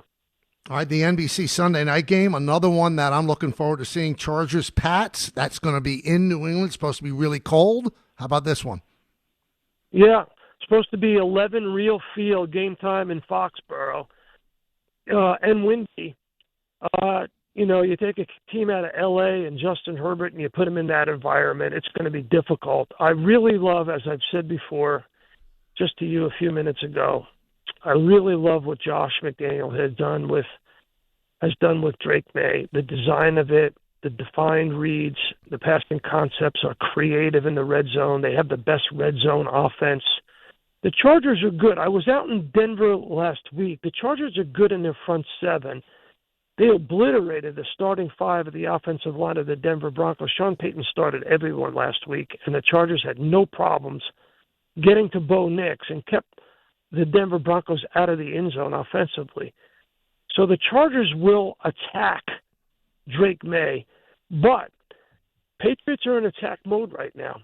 The Patriots have increased their blitz percentage more each week than any other team in the league, something that nobody is talking about. Everybody's focusing on Drake May, and rightfully so. But look at what the Pats have done defensively to ratchet up their pressure on quarterbacks. I think the Chargers are going to have problems. All right. Now, before we go to the Monday night game, I just want to veer off for a moment. You've been talking so highly about Josh and the offensive coordinator he is. In your opinion, Sal, we're talking with Sal Paolantonio here on the K Show. Why has he failed as a head coach? Bad situation in Las Vegas, clearly. Inexperience in Denver. Wasn't ready for the moment. I was there a couple of times and covered those games and watched him. Does he get a third shot? I don't think so. I'm not sure, but I don't think so. And Monday, Texans, Steelers. Steelers with that exhilarating win over the Ravens to get in. Texans come in. A lot of people are saying dark horse to go to the Super Bowl. That's on ESPN. What do you like? Well, I really like the Texans' defense because of their two pass rushers, Anderson and Hunter, are so good. DeMeco Ryans doesn't have to blitz. He can drop 7 and get after the quarterback just as good as anybody who's blitzing. And you still have to block them up. You still have to go heavy in your package to block those two dudes. So you really can't release everybody. The problem is it's so hard to sack Aaron Rodgers. His snap to release is 2.59 seconds, which is quickest in the National Football League. Very hard to sack him. He gets rid of the ball, as Myles Garrett found out when he tried to get the record on Rodgers, and he couldn't. This is a really interesting matchup of the guy who's seen everything, has the answers to the questions on the test before he even sees the test, Aaron Rodgers, 42 years old, going to the Hall of Fame, tremendous experience, gets DK Metcalf back. I think they have a shot to upset Houston. I really do. Well, if you just were enthralled as I was by Sal going over these games, NFL matchup tomorrow, ESPN2 at 8:30 a.m., He and Greg Cosell even go deeper. Sal, you know I love having you on, and I know it's crazy to ask you to be on for 25 minutes, but I could talk to you forever. So thank you so much, and enjoy the weekend. Thank you for the opportunity, and I'll see you at the Super Bowl. All right, sounds good. Be good. That is the great Sal Paolantonio. So he breaks down the games. I'll give you my 2-pack for sure toward the end of the show. Coming up, some media news. Yeah, some media news of interest to those in New York City and the surrounding area. We'll give you that. Other stuff to hit on as well. It's the K Show. You know the deal. We've been here now over a year. We love it. We hope that you love it as well. We're rolling till 3. Hey, it's Michael K. Not sleeping? Well, it could be your mattress. That's why I always recommend my friends at PC Richard & Son. At PC Richard & Son, they don't just sell you a mattress. Their experts use a 4-step mattress fitting process so that your new bed fits you perfectly. They guarantee it. Top brands like Sealy, Stearns & Foster, and Tempur-Pedic. And in-home delivery on any mattress, $199 and up. It's free. So do what I do. Get to PC Richard & Son for your new mattress. Free delivery excludes Manhattan. Prizes, flyaways, even cash money. You want it? We've got it. Find a list of all contests and official rules by visiting ESPNNewYorkContests.com. That's ESPNNewYorkContests.com. Looking for the best meat and seafood at unbeatable prices? Get to Wild Fork Foods. They offer the widest selection of meats and seafoods you'll find anywhere. Everything is blast frozen to lock in flavor and nutrients. From beef and poultry to seafood, pork, and even exotic and game meats, you'll get the best value for your buck. Visit one of their 7 locations across Long Island and New Jersey, or order online for same-day delivery at wildforkfoods.com. Wild Fork Foods, your neighborhood's meat and seafood market. Hey, football fans, picture this. You bet on your favorite player to score the first touchdown in the game, but his teammate scores instead. If this happens, BetMGM wants to give you another chance at the end zone. With BetMGM's second chance promotion, you'll get your stake back if your first touchdown scorer scores second instead. Really? That's right. Bet on any pro football player to score the first touchdown of the game. If you're right, you win. If your player scores second, you get your stake back in cash. With BetMGM's second chance offer, you have a chance to keep the fun going after the first player crosses the goal line. BetMGM and GameSense remind you to play responsibly. See BetMGM.com for terms. 21 years of age or older to wager and physically present in New York and New Jersey only. Existing customer offer.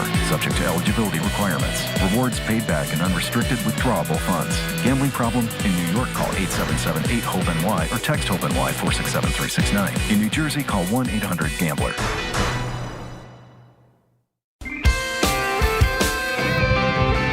1-877 Cars for Kids. KARS Cars for Kids. 1-877 Cars for Kids. Donate your car today.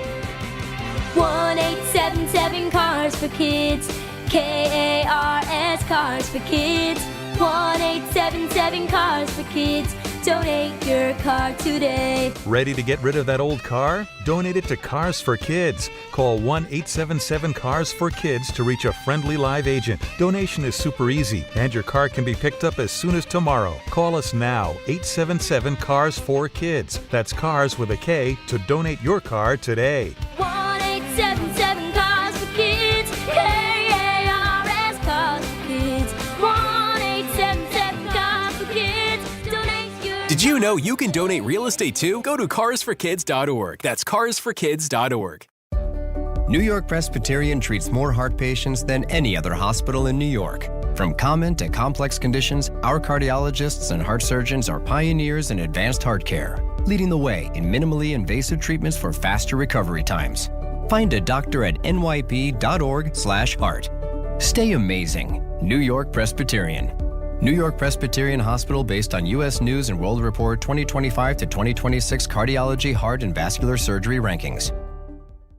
If you've been injured in an accident that wasn't your fault, then you need a lawyer who knows New York's unique personal injury and workers' compensation laws. At the Parisman Firm, they have decades of experience handling all types of accident cases and a proven track record of delivering huge results. Their team has already recovered nearly $1 billion for injured New Yorkers. From construction to car accidents and slips and falls, they've got you covered. Call the Parisman Firm now at 718-WORKERS, where your case is their cause. Get the justice you deserve today.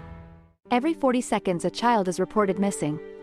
That's 2,000 children every single day. It's a heart-wrenching reality that we can no longer ignore. Find the Children is a non-profit organization dedicated to helping find missing kids. You can be a part of their mission by donating your unwanted vehicle, running or not. Call 1-800-294-0222. We guarantee that you will receive the maximum tax deduction. We provide fast, free pickup with 24-hour response. Call 1-800-294-0222. Find the Children provides crucial resources to help find missing children and educational materials to teach kids how to recognize and avoid predators. Our recovery programs have a proven track record of reuniting kids with their families. It's time to act. Donate your unwanted or unused car. Help us build a world where every child is safe. Pick up the phone and call 1-800-294-0222. Together, we can bring these kids home safely. This advertisement was paid for in partnership with Cars R Us and Find the Children. Welcome back to the show, everybody. What do we have, 27 minutes to the week for us? Another 10 hours that go by like that. I told you, it's the fastest 2 hours in sports talk. It really is. Now, you could be consuming us on 880. We thank you for that. Listening on the ESPN New York app. We thank you for that. You could be looking at me right now by watching us on the ESPN New York YouTube page. So many people consume the show that way. And I can understand why. I'm kind of odd to look at. It's kind of hard to look away. It's like an accident on the side of the road. I'm not saying I'm good looking. If anything, I'm loathsome. But you can't look away. And it kind of adds to the whole show. So for years on the afternoon show, you'd be able to watch us on Yes. And a lot of people consumed us that way. Now a lot of people are consuming this show on the ESPN New York YouTube channel. And if we haven't made it known to you, it's free and it's easy. You don't have to pay anything. Just click. Go to the ESPN New York app, then click on the YouTube page, and you're in, and you are part of the show. You're the co-host anyway, so you might as well visualize what's going on. Now, I promised you, I did, some media news. First off, close to home on the radio side, the powers that be at ESPN made a very smart move. Very smart. They have re-signed the first voice ever heard on the station 25 years ago. The heart and soul of our radio station. One of three of the afternoon drive. And that is the great Don LaGreca. He is with us. He signed a contract. His contract expired at the end of 2025. And he is back. And as Greeny would say, better than ever. So congratulations to the folks at ESPN Radio for realizing how important this man is and bringing him back. Now, on the television side, also near and dear to my heart, the people at Yes, we have been somewhat limited in the ability to use David Cohn as much as we would like, because David, in my opinion, no knock on anybody else, and it could be taken that way, is the finest baseball analyst in the entire country. And that includes local announcers and anybody on national TV.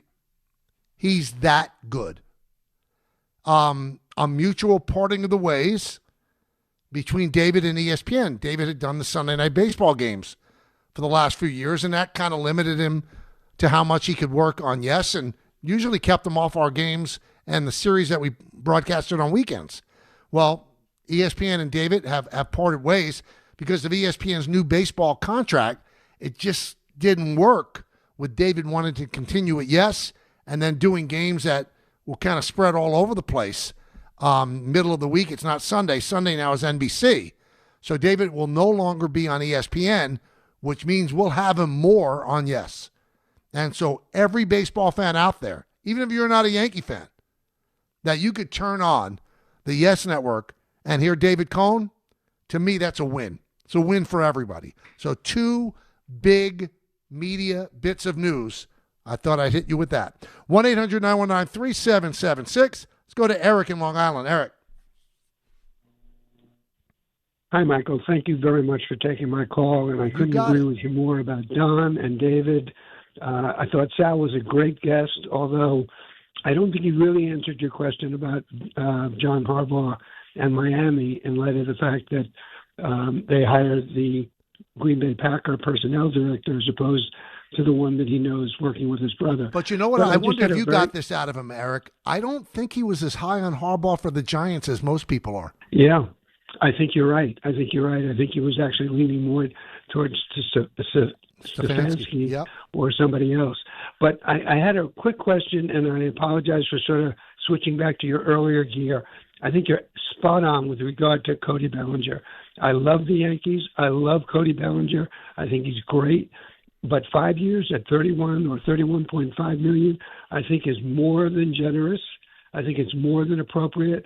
And frankly, as much as I would hate to see the Yankees lose him, I don't think they should go higher in years or a number. I think it's appropriate. And if he's truly liking the Yankees, then he'll come back. But I know Boris, and I know he goes for the most dollars, and that his clients are often influenced by that. I just had a very quick question, however. Mm-hmm. Can you give us any sort of an update on Oswaldo Cabrera's recovery and rehab? Will he be a viable member of the team for spring training or shortly thereafter, or was the injury of such severity that he may be somewhat limited? No, he's healthy, Eric, and I believe that what you're going to see at the beginning is that Oswaldo is going to battle Caballero to be the starting shortstop at the beginning of the year for the month of April. It looks like Volpe will return sometime in May, beginning of May. I wouldn't be surprised if it's a little sooner, But all the games in April are going to have to be manned at shortstop by somebody else. And I think Oswaldo has a chance. You know, the Yankees like the versatility of Cabrera. They like using him all around. They certainly like using him in different spots and off the bench as a pinch runner. I would say that he's probably a slight favorite to win the shortstop job until Volpe gets back, but I think Cabrera has a shot. Now, what makes it interesting to me is what's Cabrera's role once Volpe gets back? Because the two bench guys for the infield, one of them is going to be Rosario. The other one's going to be Caballero. Would they carry a third infielder, or would they consider Cabrera also carrying a guy who could play the outfield, which he can? And if he's fully healed, and everything I've heard that he is, then I think he becomes a viable member of the team. A lot of teams like him. He's got a lot of skill. He's also a great guy in that room. Always upbeat, always positive. The Yankees like him, and he does bring a lot to the table. He can play. Let's go to Andrew in Long Island. Andrew. Hey, Michael. How are you? Happy Friday. Same to you, Andrew. How you doing? Thank you. I'm doing well. I want to say about the Yankees quick, and if I can mention something about Harbaugh then. Sure. Excellent. Thank you. With the Yankees, I totally agree with what you were saying. With Bellinger, there's no way to do in 7 years. I don't remember if you remember back a while ago I called you. I think when you and Don LaGreca, by the way, congratulations, Don LaGreca. I think you and Don were doing it. Oh, no. Andrew, we lost you. Sorry about that. Now we'll go to Frank in Newark. Frank. Hey, Mike. Good afternoon. It just feels that with Harbaugh becoming available, then Kevin Stefanski, and possibly later this week, if McDermott doesn't go farther, he might become available, or Thomas. The Giants failed to secure the position of an experienced head coach, because I do feel that the New York Giants organization is not a place for you to give a up and coming coordinator their first chance at head coaching training wheels. It just feels like there's no hope for next year if the Giants don't actually fail to secure the position with an experienced head coach. What's your take on that? I would, Frank. I'm in lockstep with you. I don't think this is the time to hire a promising coordinator. They're 0 for 3 on that. They're 0 for 3.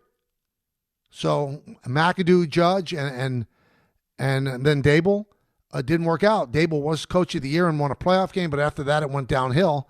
They did go with an experienced guy in Pat Shermer. That didn't work out. So they're 0 for 4 since Coughlin. They're 0 for 4. So I think they have to go with an experienced guy. Now, you mentioned McDermott. I don't think that they'd have interest in McDermott if McDermott loses the job with the Buffalo Bills. I think it's between Harbaugh and Stefanski. Maybe Mike McCarthy would be on the outside third. Maybe. Let's try to squeeze in Ira from Long Island before we go. Ira. Yeah, I just don't understand something, and I think you're hitting on it, as you say. Well, Aaron Glenn is a rookie head coach. The Jets have done it so many times in a row. The Giants have done it so many times in a row now, rookie head coaches. Michael, if you have a company and you hire a CEO for that company, and on what earth would you, as let's say a large-scale company with a lot of ramifications and a lot of eyeballs on you, hire a rookie CEO? Why do we keep having this problem, and what is wrong with Woody Johnson that keeps happening? I don't know. I think that Woody, I can't really speak for him, but I think Woody wants to have some sway, and your better chance of sway is to bring in a guy who's probably indebted to you for bringing him in. And if you bring in a guy with a lot of pelts, like a Bill Parcells, or in this case, a John Harbaugh, Woody's not going to be able to make any personnel suggestions or decisions. Some teams it's worked out. I mean, it's worked out for the Rams hiring Sean McVay, right? Worked out for the Packers hiring LaFleur. It's worked out. But unfortunately for the Jets and the Giants, the first-time coordinators they bring in have all failed miserably. Let's not say that Glenn has failed miserably yet. He failed miserably in his first year. He's going to get another year. But if he coaches as poorly as he did this year, he'll be gone too. And he'll be in the dustbin of coordinators that fail with Adam Gase and McAdoo and Judge and Dable. There's a lot of failure there. That's why for the Giants this time, they really do have to go for a sure thing, or as close to a sure thing as you could possibly get. All right, when we come back, it's time for two-pack for sure. I make my 2 picks out of the weekend's playoff games. But first, I want to remind you about those games. The Wildcard round is here, and FanDuel is turning on playoff mode. All customers get a profit boost pack every NFL playoff game day. Each game day during the Wildcard round, you'll find a pack loaded with multiple profit boosts waiting for you in the app. Pick the matchups that you believe in. Maybe you like the Bills traveling down to Jacksonville. The Rams are big favorites against the Panthers.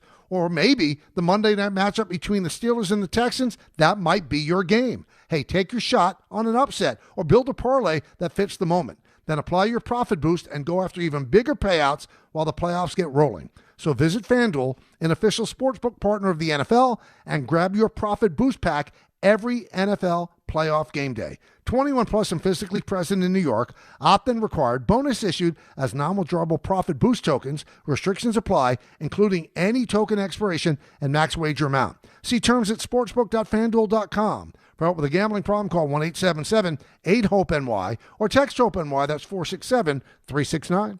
I know that hiring can be challenging. You sort through tons of resumes and you get too many so-so applicants. You're just waiting for someone to match your role perfectly.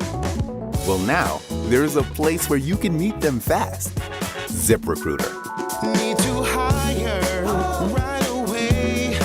Start your search for strong candidates. The right fit awaits. Build your team.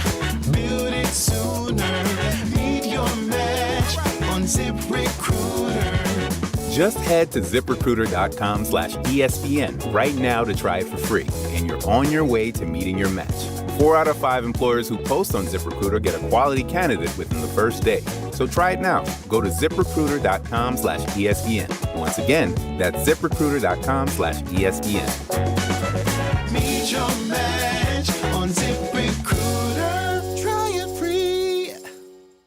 Hey, New York and New Jersey, Boost Mobile has an unlimited talk, text, and data plan that's only $25 a month forever, meaning you'll only ever pay $25 a month for the rest of your life. Who wouldn't want unlimited wireless when it only costs $25 a month forever? If you don't, you must be one of those people who enjoy overpaying for their phone plan. $25 a month forever is truly as good as it gets, so go online and switch now at boostmobile.com. After 30 gigabytes, customers may experience slower speeds. Customers will pay $25 a month as long as they remain active on the Boost Mobile Unlimited plan. Presented by Robinhood. He crosses, spins, pulls up. With Robinhood Prediction Markets, buy or sell your predictions all game long. No house odds, just you versus the market. Put your sports IQ to work. Trade every shot, block, steal, run, and moment that shifts the game. With Robinhood Prediction Markets, trade every play. Visit Robinhood.com/predict to start trading. Futures and cleared swaps trading involves significant risk and is not appropriate for everyone. Event contracts are offered by Robinhood Derivatives LLC, a registered futures commission merchant and swap firm. Hi, I'm John D'Agostino from D'Agostino & Associates, the injury firm. You know what's interesting about the words personal injury? The first word is person. And at D'Agostino & Associates, that word means everything. That's because I handpick every person in our firm, from the pleasant professional person who answers your call to the experienced person litigating your case in court. Because every person in my firm is an extension of me, and the only way to exceed our clients' expectations is to deliver the highest level of personal service every single time. And that starts with hiring the right people. You see, we know that every client is a person too. Someone going through the toughest time in their lives and deserves to be more than just a file number. At D'Agostino & Associates, we put the person back in personal injury. So call 1-800-BITE-BACK. That's 1-800-248-3222 and ask for me, John D'Agostino. And let's talk about your case, person to person. D'Agostino, law, bite back. Murray to the net, score! The New York Islanders are back in action with a brand new theme night schedule you won't want to miss. Bring your friends out for the holidays and take home a custom holiday replica jersey or arrive early for special bobblehead giveaway nights for Matt Barzal and Bo Horvat. Barzal for Horvat, score! Explore the full theme night schedule at NewYorkIslanders.com. Are you ready to make a difference for the environment while helping the visually impaired at the same time? Then donate your vehicle to Heritage for the Blind today by calling 1-800-983-6530. Every donated vehicle will either be properly recycled in an eco-friendly manner or given a new life through reuse. Donating your vehicle is easy. Simply call 1-800-983-6530 and Heritage for the Blind will do the rest. They'll even arrange for your vehicle to be picked up at no cost to you. And for a limited time, when you donate your car, you'll receive a $200 restaurant voucher and a 2-night, 3-day hotel stay at one of 50 locations. Call 1-800-983-6530 right now to schedule your vehicle donation and make a positive impact on the environment while helping others. Heritage for the Blind, where every car donation counts and every person makes a difference. Call 1-800-983-6530 now. This advertisement is paid for by Heritage for the Blind. In the city that never sleeps and never stops talking sports, ESPN New York is always on. Now you can live and breathe everything New York sports wherever you are. On your radio dial, on the ESPN New York app, and streaming live on YouTube. However you watch or listen, ESPN New York is always on for you. Hear us, stream us, watch us. This is ESPN New York. All right, it's time for two-pack for sure, where I make my two picks in the NFL. Now, I apologize because I was 0 for 2 last week. I got caught up in them resting, and it's just hard to pick that final week. And again, I apologize for it. I did not give you any winners. And for the regular season, that 0 for 2 made me 2 games under 500. Let's try to get back on the right track. We'll start with the Monday night game. Texans are -3 over the Steelers. Now, Pittsburgh is 1-5 straight up. I got this from the New York Post today. Straight up against teams that are in the playoffs right now. And in those games, they lost by 14, 10, 15, 19, and 3. So an average loss of 12.2 against playoff teams. Now, you can't make your schedule. You play who you play. So they did damage against the teams that they had to do damage against, and they're in the playoffs. But against these playoff teams right now, 1-5. The Texans against playoff teams are 4-4. But they've won 4 of their last 5 against playoff teams. Here's what it comes down to for me. I watched Aaron Rodgers turn back the clock on Sunday against the Ravens. He had time in the fourth quarter. The Ravens could not get any pass rush against him. The Texans will. The Texans have Will Anderson, who has 12 sacks. They have Daniel Horton, who has 15 sacks. As you heard Sal Paolantonio say, they could just rush 4 and drop 7. That's how good their rush is. And I think that Rodgers not going to have time. They might not sack him, but they are going to rush him. I know he has a quick release and all that, but I think the Texans come into Pittsburgh and they win that game. And I think they're going to win by more than a field goal. So give me the Texans, and I will give the 3 to the Steelers. My second game, the Patriots are 3.5-point favorites against the Chargers. We mentioned the cold. You can't just dismiss the cold. The Chargers play indoors in L.A. at SoFi, so they don't have to deal with inclement weather. It's going to be 26 degrees, projected to be 26 degrees in New England, and it's going to feel like 11. And they say wind gust will be up to 20 miles an hour. So I think New England wins this game. I think New England, which has won 13 of its last 14, and the only game it lost was after they had the big lead against the Bills, and then Josh Allen did some amazing things to bring them back and have, the shocking upset. But I think the Patriots win this game, and they win by about 7. One other thing, and I'm a fan of Justin Herbert. He's not performed that well in the playoffs. Let's see how he performs now. But give me the Patriots. I'll give the 3.5. Those are my 2 picks. Now, for the other games, I like the Rams big against the Panthers. I like the Packers against the Bills. Packers against the Bears. This one's tough for me. My heart says take the Bills over the Jaguars. Jaguars have played really well. It is down in Jacksonville, but I'm going to take the Bills. And the only reason I'm taking the Bills is Josh Allen. That's it. Their defense is not that great. The Jaguars, ferocious on defense, and Liam Cohen has taken that offense to another level. So I wouldn't be surprised, and this is more of a heart pick than anything else. Give me the Bills against the Jags. Give me the Eagles over the 49ers. And my two picks, obviously, I'm taking the Patriots over the Chargers, giving the points, and I'm taking the Texans over the Steelers, also giving the points. So there you have it. Knicks and the Suns tonight. Josh Hart has missed 7 straight. He's being evaluated today. He will not play. Clippers against the Nets. Clippers got blown out by the Knicks at Madison Square Garden the other day. Now they'll play in Barclays Center tonight. So we'll see what goes on there. It's being reported by Shams Charania that John Morant, they're listening to offers in Memphis. So John Morant is attainable. Is the offer going to be good? We shall see, but that's pretty shocking. This guy was considered one of the best players in the game a couple of years ago, but the off-the-field stuff, off-the-court stuff, I guess it's made him available, and they've got some good young players that maybe they could build around them. So John Morant is, in fact, available. Enjoy the games. Enjoy the national semifinal game tonight, Indiana against Oregon, and all the NFL games. We'll be back again on Monday to talk about everything and see if the Bellinger thing has moved at all. In the words of Billy Joel, life is a series of hellos and goodbyes. I'm afraid it's time for goodbye again. See everybody coming up at 3. It's going to be Don Hahn and Rosenberg. We'll talk to you on Monday at 1. Ox Spine at New York Presbyterian is always in pursuit of a better way to heal the spine. We're getting more people moving again with minimally invasive, non-surgical, and surgical treatments with innovative solutions for every back and spine condition and your